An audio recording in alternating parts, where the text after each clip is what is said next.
Oh, shoot. Shabam! $15 on eBay? What a steal. Hey everybody, hope you're doing well. Welcome back to another episode of CS News. As always, time markers or stories are down below. I first want to thank all of you for the great support on my last video, which is actually an interview with Dan M. If you guys have not seen it quite yet, thank you all for the great support on that. Please leave names down below of any YouTubers or pro CSGO players, matchmakers, maybe traders or gamblers out there you guys want me to interview next. I'll try and reach out to them. As of right now, reaching out to McSkillet to see if he wants to do an interview that he promised us a long time ago. So please leave a comment down below who you want to see on the channel next to learn more about their background in the community. As of right now, though, our first story has to do with both Scream and Simple as well as Shroud, because all three of these pros were actually faked on stream for quite some time this past weekend. Now, many of you know these pro players cannot actually full-time stream because they're practicing, they're doing tournaments, they're traveling all over the world, but during their free time, they often come back to streaming. Kind of weird in this case because Scream, Simple, and Shroud stream more often than Scream, but usually do use webcams. But this past weekend, a couple of these guys actually reached several thousand viewers on fake accounts. Yes, people were trying to be both Scream, Simple, as well as Shroud, and trying to get skins from the community by saying they were going to sign skins for free. Many of you know people often give skins to pros for them to sign, even though signing is really not really signing because anyone can do the same thing. Besides the point though, at one point in time, one of these viewers, streamers actually had several thousand viewers before all the accounts were then banned henceforth. I show you guys on screen right now, but just be wary. I want to warn all of you, these kind of scams have been happening very frequently, so double check and know this: pros will most likely not going to ask you for your skins just to sign them. Maybe some pros would, like Oscar, but that's once upon a time.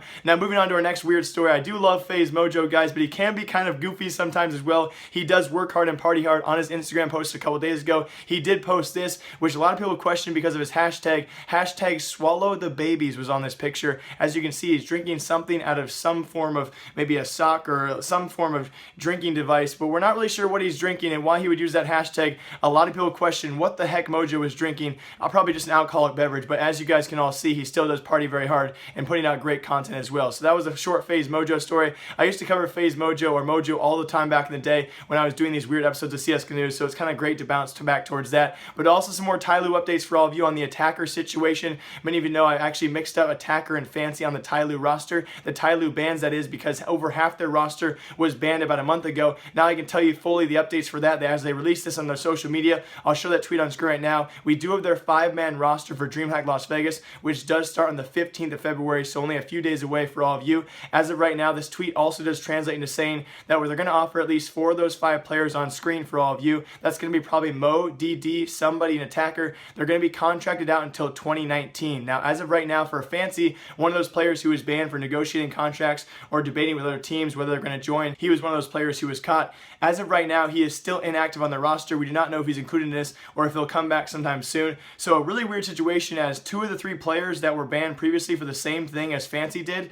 are back in the roster, but Fancy is still out. So Tyloo moving forward for Dreamhack Las Vegas will be using HZ from Team AG. So going to be cool to see what they do in the future. Now also moving on to our Asian scene, we actually have MVP Project picking up an academy team. Many of you know we have Swedish teams and Danish teams picking up academy teams. You know, with Fnatic doing theirs, Godsent doing theirs. Now we have our very first ever Korean team doing their academy team. Their roster will be on screen for all of you. So MVP Project is still around, guys. They're still playing CSGO, and the academy team is actually pretty good apparently for in that region. So cool to see more academy teams in the CSGO scene, and that was in Korean news for all of you. And some quick updates for all of you. I mentioned Dreamhack Las Vegas very early on. Actually, FaZe will be using Jkaem for Dreamhack Las Vegas, not their new player Nico, their new signee. Jkaem actually played quite well for ESL Pro League these first 2 weeks for FaZe. Gonna be cool to see how they do in Dreamhack Las Vegas, as well as talking about Jkaem's team with McSkillet. Jkaem, McSkillet, and Fox, all Ex-FaZe guys, will be working together and playing together sometime soon, hopefully coming later in February after Dreamhack Las Vegas, unless they do keep on playing with, if Jkaem's keep on playing with FaZe, which is most likely not going to happen because Nico has been signed. So that team is coming soon, and their 4th member has been confirmed by Jkaem himself on stream.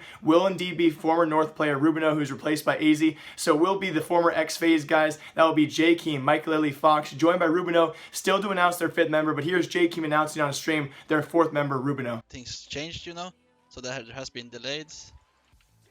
So we're working on an organization that can buy out him from contract, and I'm really fucking excited to start playing with him again.